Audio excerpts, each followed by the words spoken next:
नमस्ते, Indian veg food corner में आपका स्वागत है।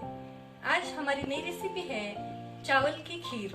चावल की खीर बहुत ही हेल्दी रेसिपी है और ये रेसिपी बनाने के लिए क्या क्या लगता है देखिए। चावल की खीर बनाने के लिए हमने लिया है 1 लीटर दूध। 1 लीटर दूध हमने ये अच्छी तरह से बॉईल करके लिया है। बाद में 1 कटोरी हमने बासमती चावल लिया है। यदि हम सुगंधित चावल नहीं लिए तो भी चलता है, लेकिन सुगंधित चावल लेने से खीर का फ्लेवर बहुत अच्छा आता है। तो ये बासमती चावल हमने आधा घंटा पहले पानी में भिगो के रखा है। बाद में 1 कटोरी शक्कर लेंगे हम, थोड़ी सी खसखस लेंगे। ये थोड़े से ड्राई फ्रूट्स लिए हैं, इसमें हमने कुछ बादाम और कुछ काजू लिए हैं। साथ ही हमें थोड़ी सी इलायची, जायफल और लौंग लेना है और आधा कटोरी नारियल का बूरा, और हमें लगेगा घी, शुद्ध देसी घी।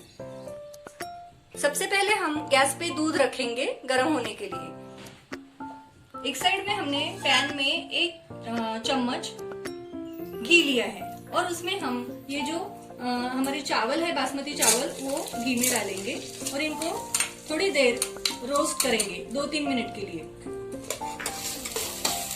चावल को हम अच्छी तरह से रोस्ट करेंगे।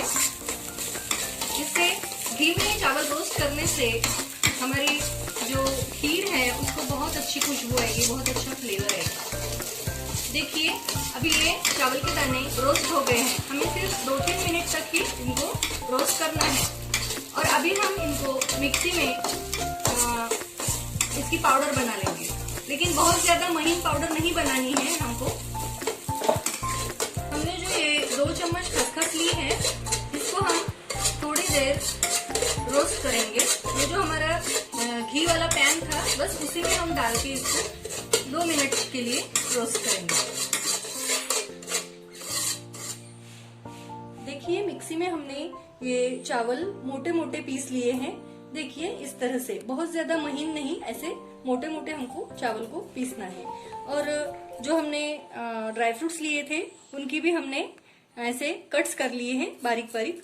और जो हमने जायफल, इलायची ली थी और लौंग, उसकी हमने पाउडर बना लिया है। देखिए दूध को उबाल आ चुका है। इसमें हम ये जो हमारे मिक्सी में